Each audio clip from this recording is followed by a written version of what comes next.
পথ দেখাবে, নিজের পায়ের ধুলা মাথায় দেবেন, সব হয়ে যাবে। হরিব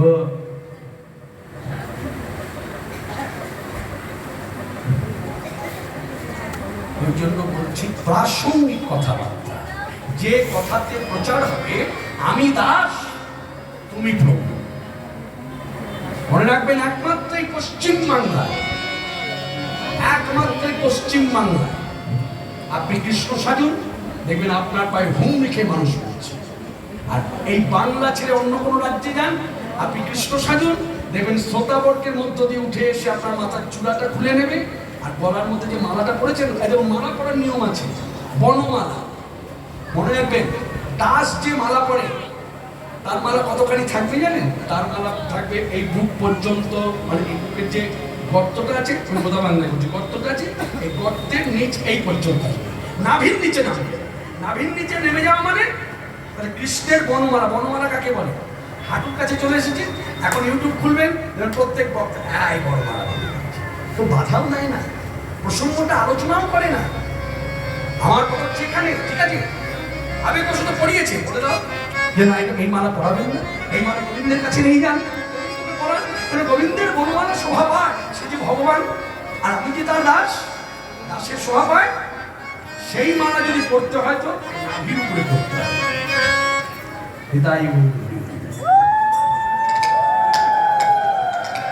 তাই আমরা গাইব আজকে সবাই বসে যুগল মন্ত্র পাশে যুগল ভজনে গাইব। ভজমান জীবের করণীয় ভজন কর, তাকে ভজমান রাধে গোবিন্দ গোপাল। ভজমান রাধে গোবিন্দ গোপাল, ভজমান রাধে গোবিন্দ গোপাল, ভজমান রাধে গোবিন্দ গোপাল, ভজমান রাধে গোবিন্দ গোপাল, ভজমান রাধে গোবিন্দ গোপাল।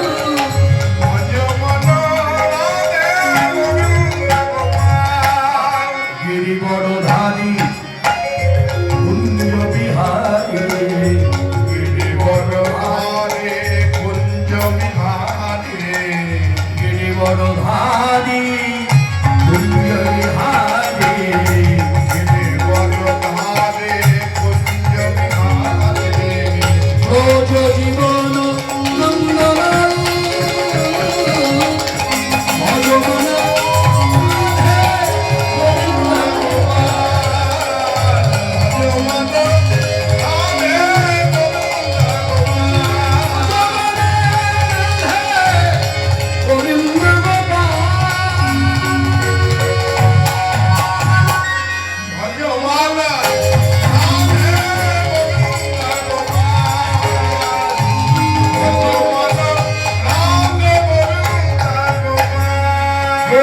কিশোর গোপীজিত চোর,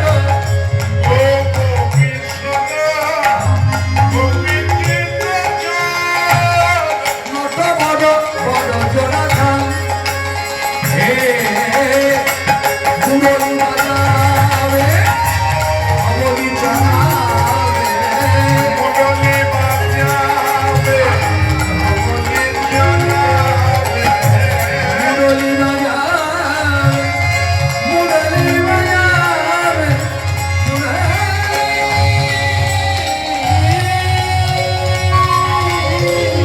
মুরলী বাজাবে অবলি জানাবে। গলে গলে বন ফুলমাল, রাধে গোবিন্দ গোপাল, ভজমান রাধে গোবিন্দ গোপাল, ভজমান রাধে গোবিন্দ গোপাল। আস্তে, আমি তো বক্তা, আমি মনে মনে অনুভব করলাম সম্মুখে বসে আছে, গলে গলে মনে ফুলমান, মানে রাধা গোবিন্দের গলায় বনমালা তুলছে, তাই তো? এটা বোঝাবার জন্য মুখে যেমন বললাম ভাষার দ্বারা, আবার কি করলাম, গলার মালাটা এইরকম হাত দিয়ে ধরে ঝুলিয়ে দিলাম। আপনাদের প্রশ্ন করি, বলুন তো ঠিক না ঠিক? এইদিকে এইদিকে মায়েরা, কি বললাম শুনেছেন? আমার গলায় যে মালাটা দিয়েছে উদ্যোক্তারা ভক্তি করে, এই মালাটা ধরে এখন দোলাচ্ছি, এখন যে গলে দোলে বনফুলো মালা, হ্যাঁ গোবিন্দে। এটা ঠিক না ব্যাটি? আস্তে ঠিক না ব্যাটি? বলতে পারছেন না? ভাবতে পারছেন না, তাই তো? ভাবুন, একটু ভাবুন, একটু বেশি সময় নেব, ভাবুন। এলেন, এটা ব্যাটি মানে কেন? আপনিও যদি বক্তা হয়ে এখানে বসেন, আর আমি উদ্যোক্তাদের মধ্যে একজন, আমাকে বললো আপনি মালাটা পরিয়ে আসুন। মালাটা যখনই পরালাম, কারোর গলায় মালা পরানো মানে মালাটা এঁঠো হয়ে গেল। এইভাবে ভাবুন কথাটা, মালাটা এঁঠো হয়ে গেল। তাহলে এঁঠো মালা আমি অভিনয়ের মাধ্যমে কি দেখালাম? রাধা গোবিন্দের গলায় ঝুলছে, তাহলে অপরাধ হলো না? এইভাবে কীর্তন প্রচার হয়নি, এইভাবে কীর্তন প্রচার হয়নি। যার জন্য মানুষ আজ বিভ্রান্ত। প্রকৃত ভক্তি থেকে ধরে ধরে ভেঙে ভেঙে বলতে হবে। এই যে দেখুন দাসের আচরণ কি, দাস যদি এই কথাটা বলে তখন তাকে অভিনয় করতে হবে খালি হাতে। গলে দোলে বন ফুল মান রাধে গোবিন্দ গোপাল ভগবান, রাধে গোবিন্দ গোপাল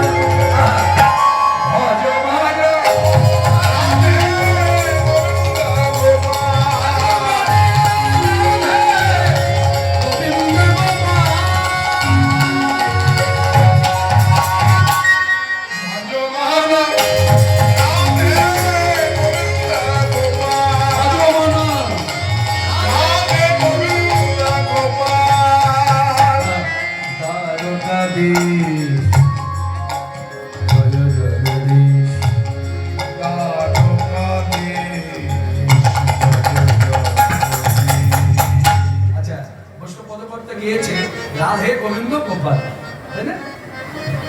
এইভাবে ভাবো, দেখবেন অনেক কালী বাড়িতে গিয়ে দেখা যায় বিরাট এক কালী মূর্তি, আর ঠিক তার কাছাকাছি মানে পাশেই ছোট্ট একটা কালী মূর্তি। সেবাইকে কোনো ডেকে জিজ্ঞাসা করেছে একই মন্দিরে এইরকম একটা বিরাট আকারের বিগ্রহ, একটা ছোট্ট বিগ্রহ কেন?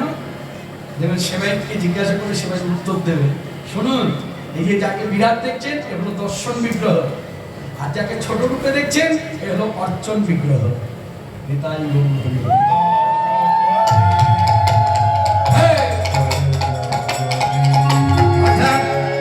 রাধাকৃষ্ণ যুগল ভজন যারা করে তারা মাধুর্যের আস্বাদন নিয়ে করে। অতএব সেখানে অনুভব হয় আমি দাস প্রভু কৃষ্ণ। দাস কখনো প্রভু কৃষ্ণের গানে চুম্বন দিতে পারে না, আর তার মুখে লালা আমার প্রভুর গানে যদি লেগে যায় অপরাধ হয়ে যায়। যার জন্য প্রত্যেক বাড়িতে দেখবেন রাধাকৃষ্ণ যুগলের সামনে গোপাল বসানো। কেন না যে সেবা করছে, সেবা করতে করতে তার কি ভেতরে জাগে কৃষ্ণকে কোলে নেবো, গোলাবো, চুম্বন দেবো, মুখে লালাও মাখিয়ে দেবো, কোনো অপরাধ হবে না। তখন তাকে বলছে গোপালকে বলে নাও এই কৃষ্ণের বান্ধব নিতাই হইব জয় জগদীশ।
গোবিন্দজিও কি, অনুগত দাস দাসী কি, ধাম বৃন্দাবন। আপনারা সকলেই জানেন রাধারানী মধ্যমণি, আর তাকে ঘিরে বসে থাকে 8টি সখী। এটা প্রতিদিনের খেলা, কিন্তু আমি খেলা ভাষাটাই বলছি, এটা প্রতিদিনের কাজ। এই বসে থাকার কারণ হলো কখনো রাধারানী বলেন তোরা বল, মানে কৃষ্ণ কথা তোরা বল আমি শুনি, আবার কখনো কোনো ভাব প্রকাশ তোরা বসে শোন আমি বলি। আর প্রতিদিন ললিতা বিশাখা 8টি সখী তাকে ঘিরে বসে থাকে। এবার কথাটা হলো এই যে 8টি সখী ঘিরে বসে থাকে, তাহলে এই 8টি সখী মধ্যমণি রাধারানী, তাহলে রাধারানী তো শ্বশুর বাড়ি, তার 8টি সখীর তার শ্বশুর বাড়ি নয়। এইদিকে মায়ের কথার দিকে মন রাখুন, যারা জানেন তারা মিলিয়ে নিন বক্তা ঠিক ঠিক যাচ্ছে কিনা। যারা কথাগুলো কোনোদিন শোনেননি মন দিয়ে শুনে, তাহলে 8টি সখীর তো শ্বশুর বাড়ি নয়, রাধারানীর শ্বশুর বাড়ি, সে তো নিত্য এখানে বসবে। আচ্ছা জানেন কি এই 8টি সখী প্রতিদিন রাধারানীর সঙ্গে ঘিরে বসে থাকে। কি করে হয় আমি কথাটা যদি এইভাবে বলি, যেমন আমরা মেয়েরা অল্প বয়স বেশি বয়স এখানে বিবাহিত জীবন সংসার জীবনে এইভাবে হবে।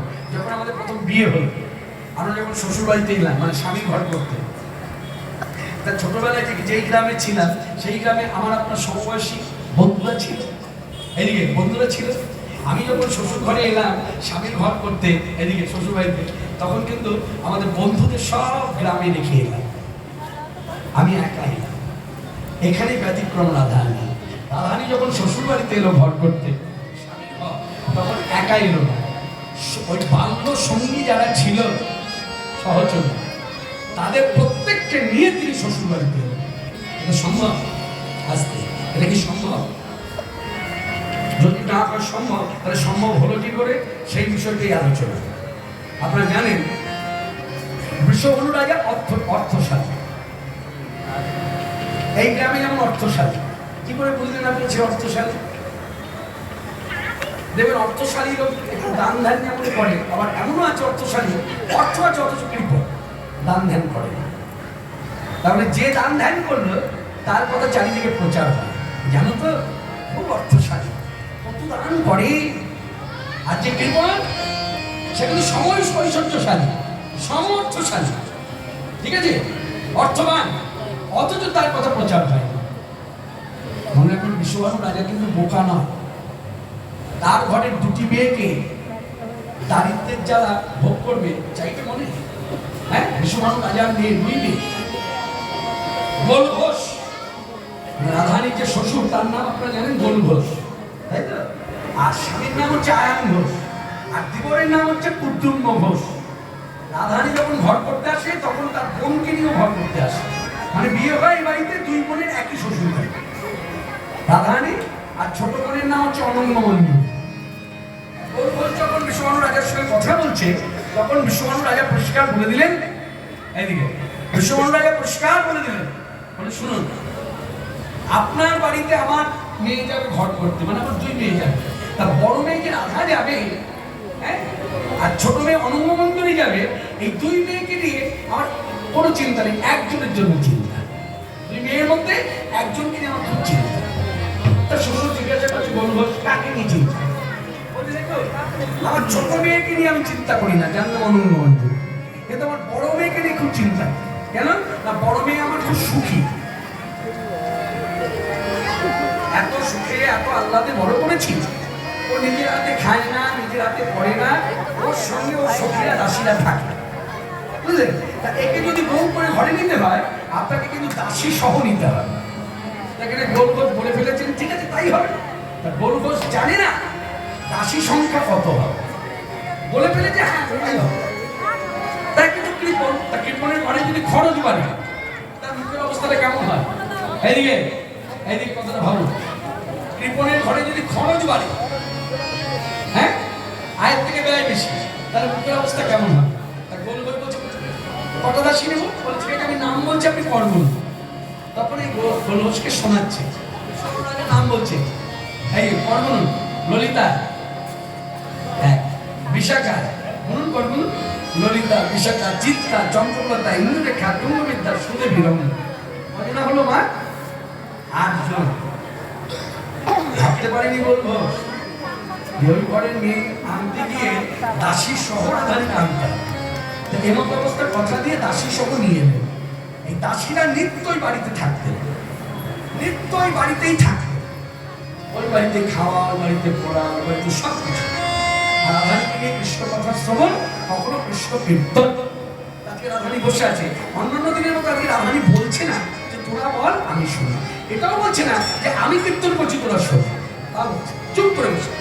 এবং আনমনা, একটা মানুষ যদি আনমনা থাকে তার দৃষ্টিটা কেমন থাকে দেখে মনে হবে যেন তার নয়ন পাখি দুটি যেন কার অন্যের সঙ্গে তাকে খুঁজে বেড়াচ্ছে।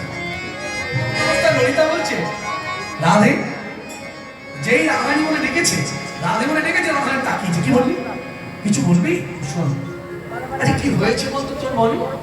তখন থেকে একভাবে বসে আছি, কারোর সাথে কথা বলছিস না, কোনো আনন্দ নেই, কি চিন্তা করছিস? তখন রাধারানী বলছে কি চিন্তা করছিস শুনবি? আমি ভাবছি বসে বসে যে এই বৃন্দাবনে আমার বধূ কৃষ্ণকে সবাই ভালোবাসে, হ্যাঁ বাসে, কিন্তু কই কেউ তো কলঙ্কিনী না। তাহলে যত দোষ আমার, হ্যাঁ ভালোবাসি কি অন্যায়, ভালোবাসি কি অপরাধ, ভালোবাসে কি দোষ? তাই তখন আক্ষেপের সুরে যে কথাগুলো বললেন, পরবর্তীকালে কলিযুগে বহু পরে বসুদেবানন্দ ঠাকুরের আবির্ভাব। ঘটনাটা ঘটেছে যে আনুমানিক ৫,৫০০ বছর আগে, আনুমানিক ৫,৫০০ বছর আগে দিয়া, যেমন ৫,৫০০ বছর আগে বৃন্দাবনের বুলি ব্রজবুলি, যেমন ব্রজবুলি ভাষার একটা উপমাদি জনু, জনু কথা বাংলা বৈগজ্য নয় হস্য, জনু, ঠিক আছে? এবার জনু কথা এটা ব্রজবুলি, কিন্তু এর বাংলা অর্থ কি? যেন। কি বললাম? যেন, যেন মানে জনু। তেমনি একটা কথা বলে ধরি, দেখবেন অনেকে রাসলীলায় কি করে হিন্দি ভাষায় কথা বলে। আমি পারি না বলতে, তাই আমি বলতে পারবো না, কারণ আমার হিন্দি ভাষায় কথা বলতে আর আমার ইচ্ছাও না। আমি একটা এক বই লোক, আমি হিন্দি ভাষায় কথা বলতে চাই না, কারণ আমার মেয়ে উচ্চ শিক্ষায় শিক্ষিত, আমার মেয়ে উচ্চ শিক্ষায় শিক্ষিত। আমি যদি মেয়ের কাছে বসি ছাত্রের মতো যে মা তুই আমাকে হিন্দি ভাষাটা শিখিয়ে দে, আমি মেয়ের কাছ থেকে শিক্ষা নিতে পারি, আমার কোথাও বাইরে যেতে হবে। কিন্তু আমার একটা গোড়া, আমি বাঙালি, আমার ভাষা বাঙালি, আমি হিন্দি ভাষায় কথা বলবো না। যেমন গোড়ামিটা তাদের আছে, তাদের ভাষায় কথা না বললে একটা জড়ও দেবেন। যার আপনি ভিন্ন রাজ্যে আমার কথা মিলিয়ে নিন, মিলিয়ে নিন, দেখুন কত গোড়ামি। বাঙালিরা সব দিক থেকে পিছিয়ে আছে, ভক্তি রাজ্য পিছিয়ে আছে। যাই হোক, সে কথা বলবো না, একটা উপমা দিয়ে বলে দিই। মনে রাখবেন বৃন্দাবন আমার নিজের চোখে দেখা। লালাজি মন্দিরের কাছে এই কর্পোরেশন থেকে কল দেয় না, আমাদের কল আছে না, সময় মতো জল আসে, সকাল 6টায় একবার দেয়, 6টা থেকে 7টা পর্যন্ত 1 ঘন্টা, আর বিকেল 6টা থেকে 7টা পর্যন্ত 1 ঘন্টা, তাই না? বৃন্দাবনে এরকম কল আছে, জল পড়ে, আর সেই জলে বাঙালি বৈষ্ণবরা যদি স্নান করে উঠে যায় ওখান থেকে জল নেয়। জেনে রাখুন, নোটেশন করুন, ফেসবুকে ছাড়ুন, আমার কথা নোটেশন করুন, ফেসবুকে ছাড়ুন, এতটাই খাঁটি কথা। বাঙালি বৈষ্ণবরা যদি সেই কলে কোনো কাজকর্ম করে, জানবেন ওখানকার বৈষ্ণবেরা, মানে ব্রজবাসী অবাঙালি বৈষ্ণব যারা, তারা কি করে জানেন? মাটি দিয়ে ওই কল তলাটা ভালো করে পরিষ্কার করে, আর জলের মুখটাকে অপরাধে থাকে। জিজ্ঞাসা করুন আপনি করছেন কেন? ও যে বাঙালি বৈষ্ণব, মাছলি, মানে মাছ খাওয়া বৈষ্ণব, যার জন্য এগুলো করতে হচ্ছে। কি বুঝলেন? পিছিয়ে আছেন কত বেলা দেখেছেন? শুনে হাসছেন, শুনে হাসছেন কেন? মনে রাখবেন, পরিস্থিতির সম্মুখীন না হলে মানুষের মুখের হাসি কখনো দেওয়া হয় না।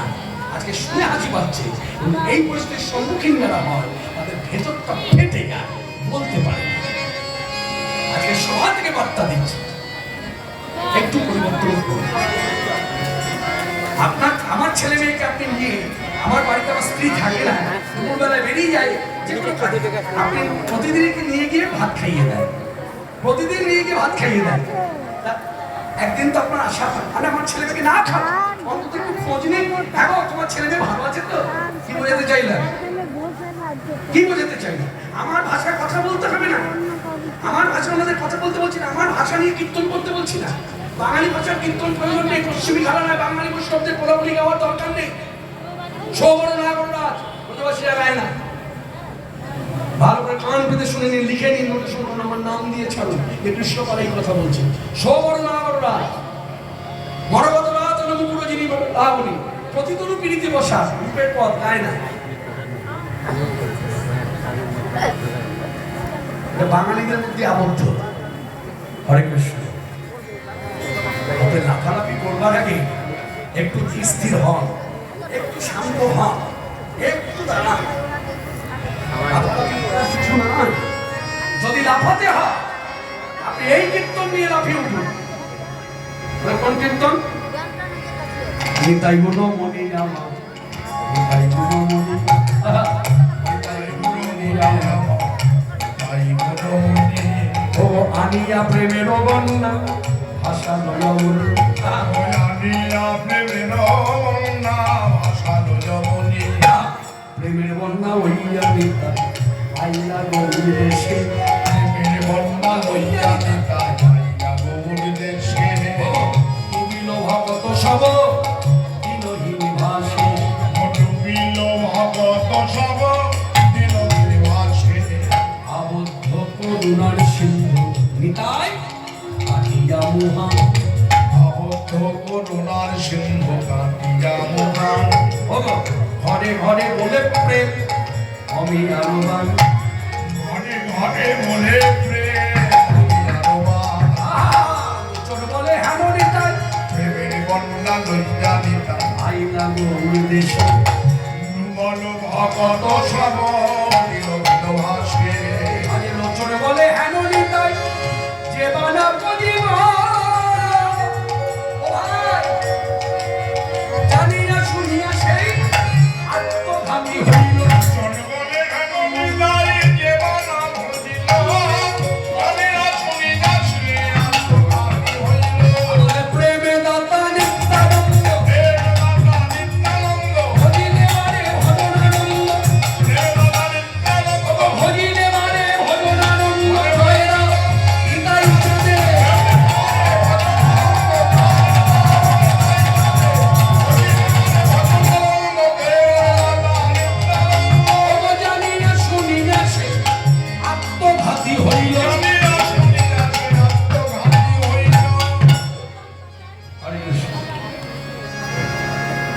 আনন্দ আনন্দ মহানন্দ। তাহলে কি হলো? রাধারানী সঙ্গে সঙ্গে বসে আছে, কৃষ্ণ কথা নাই, চিন্তা করছে। তাহলে কি চিন্তা করছে? আমি হলাম কৃষ্ণ কলঙ্কিনী,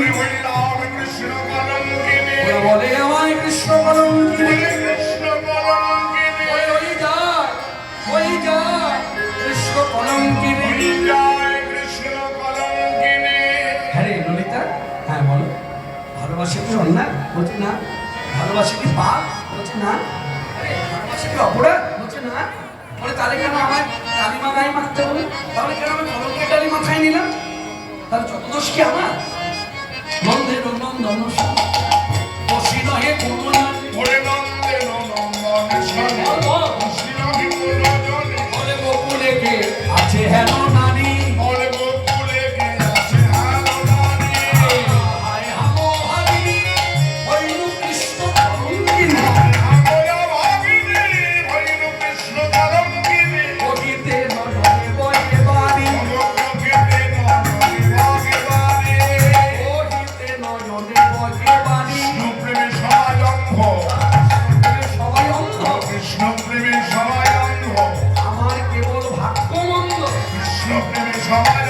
আমার কেবল ভাগ্যমন্দ, তাই তাই আমার গাল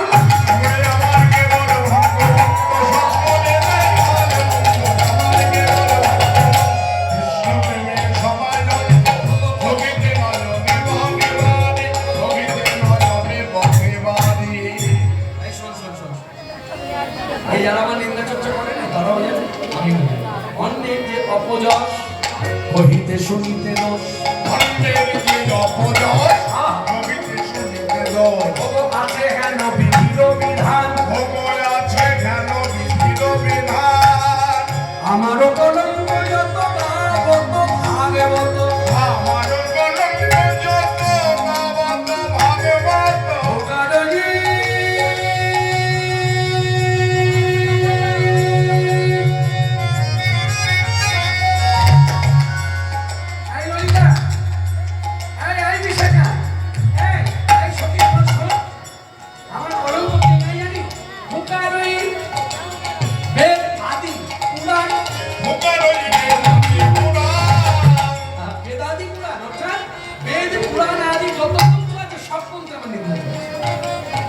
কিন্তু মনে মনে ভাবুন এইভাবে, এই যে মায়েরা, খুব ছোট্ট কথা, ছোট্ট করে বলি, মানে কবিতা আছে, ছোট্ট করে বলি।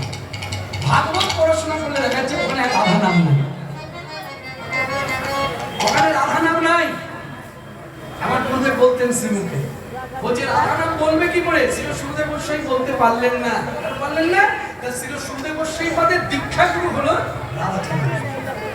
আর সুরদেব গোস্বামী পাদ রাধা বলতে আত্মহারা, মানে আত্মহারা ভাবটা হচ্ছে রাধা নামটা বলার সাথে সাথে তিনি জ্ঞান হারিয়ে ফেলতেন। দেখা গেছে 3 দিন বাদে জ্ঞান এসেছে, 4 দিন বাদে জ্ঞান এসেছে, 7 দিন বাদে জ্ঞান এসেছে। আর এদিকে পরীক্ষিত হরিকথা শুনতে বসেছে, এদিকে পরীক্ষিত 7 দিনের আগে। তাই রাধা বলতে গিয়ে যদি জ্ঞান হারিয়ে ফেলে তাহলে সেবকের কি হবে? নিতাই গৌর হরি হরি বল। এই কারণে রাধা নাম বলে না, কিন্তু মনে রাখবেন তাও বলা যাবে না ভাগবতে রাধা নাই, কারণ রাধা ছাড়া ভাগবত হতে পারে না। যেমন হরে কৃষ্ণ মহামন্ত্র নাম, এগুলো রাধা কৃষ্ণের আলাপন, এখানে রাধা নাম নাই। পরিষ্কার যেভাবে লেখা আছে রাম, যেভাবে লেখা আছে কৃষ্ণ যুক্তাক্ষরে, এখানে রাধা নামটা কিন্তু নাই, কিন্তু আছে নামের মধ্যে সূক্ষ্মভাবে আছে। যার জন্য সাধুসন্ত বৈষ্ণবের কাছে জিজ্ঞাসা করা হয় যে হরে কৃষ্ণ মহামন্ত্র নামে স্বরূপটা কি বল? বলে স্বরূপ হচ্ছে কৃষ্ণ। আর একবার বলছে কৃষ্ণ কৃষ্ণ হরে হরে, এগুলি কি বলছে বুঝবেন না, একটু ভজন করুন বুঝবেন। বলে কি? যে একটা কুটিরের ভেতরে বা কুঞ্জের ভেতরে রাধা কৃষ্ণ দুটো না একে অপরের সঙ্গে আলোচনা করছে, হরে কৃষ্ণ হরে কৃষ্ণ কৃষ্ণ কৃষ্ণ হরে হরে। কে বলছে? কে বলছে? এইসব কথা নিয়ে আলোচনা হয় না। আমি আবারও বলছি অপ্রাসঙ্গিক আলোচনা, অপ্রাসঙ্গিক মানে আন কথা, যে কথা শুনলে ভজনের কোনো উন্নতি হবে না, সেই কথা কীর্তনে এখন এসে গেছে। আজকে আরো দিন অপেক্ষা করুন, আরো সময়। রাধা কৃষ্ণের আলাপন, রাধা কৃষ্ণের আলাপন, রাধা কৃষ্ণের আলাপন, রাধা কৃষ্ণের আলাপন, এই তো বৃন্দাবন, নাম সংকীর্তন, এই তো বৃন্দাবন, নাম সংকীর্তন, এই তো বৃন্দাবন, রাধা কৃষ্ণের আলাপন। সেই রাধারানী বলছে যে আমার কথা কে না বলে? বেদাদি পুরাণ, আদি বলা মানে সব শাস্ত্র গ্রন্থকে বোঝা যাচ্ছে। এবার ভাগবতের কথা বলেছে, তাহলে এখানে কথাটা যদি এইভাবে ধরা যায়, ভাগবত পড়াশোনা করে দেখলাম ওখানে রাধা নামই নাই, তা সেখানে রাধারই বলছে ভাগবত। কোন ভাগবত? এখানে হচ্ছে একটু কথা বলতে হয়, থামিয়ে কিছুক্ষণ অল্প করে বলি। মনে রাখবেন আমি গোটা বৈষ্ণব জগৎ নিয়ে বলছি। জগতে যত বৈষ্ণবের যত বৈষ্ণবীয় আচরণ আপনার চোখে পড়েছে বা পরবর্তীকালে আরো পড়বে, দেখে এসেছেন, জানবেন এই বৈষ্ণবীয় আচরণ সব এসেছে বোঝে রাধা ঠাকুরানী থেকে, চালান করেছেন ভগবান চৈতন্য। বলে যেমন এখানে একটা সুন্দর তত্ত্ব জড়িয়ে আছে, সিদ্ধান্তটা দেখুন। চৈতন্য চরিতামৃত পড়াশোনা করলে বা চৈতন্য চরিতামৃত পাঠ শুনলে আপনি দেখবেন এই জায়গাটা পাবেন। বক্তা যদি রঘুনাথ দাস গোস্বামী জীবনের কথা বলে, হচ্ছে রঘুনাথ দাস গোস্বামী যখন নিতাই চাঁদের কৃপা নিয়ে পুরীতে গেলেন, তখন চৈতন্যদেব তাকে কিছু শিক্ষামূলক কথা শোনালেন যে এইরকম আচরণ নিয়ে তুমি নিষ্কিঞ্চন বৈরাগ্য ধর্মকে রক্ষা করতে পারো। সেই আচরণের মধ্যে কি বলা হয়েছে? চৈতন্যদেব শ্রীমুখে বলছেন, গ্রাম্য কথা না কহিবা, গ্রাম্য কথা না শুনিবা, আর ভালো না খাইবা, ভালো না পড়িবা, অমানি মানদ কৃষ্ণ নাম সদা লাভে। এই জায়গাটা ধরো কি বললো চৈতন্যদেব? ওরকম না, তুমি তাদেরকে মান দেবে যে তোমায় মান দেবে দেবে, আবার তুমি তাদেরকেও মান দেবে যে তোমার মান নষ্ট করবে। এরকম থেকে চৈতন্যদেব কথাটা বললেন, তিনি এই ভাবটা পেলেন কোথেকে? পেয়েছেন রাধারানী থেকে। বলি রাধারানী দেখুন, যারা তার নিন্দা চর্চা করছে রাধারানী তাদেরকে মর্যাদা দিলেন। আমারও কলঙ্ক যত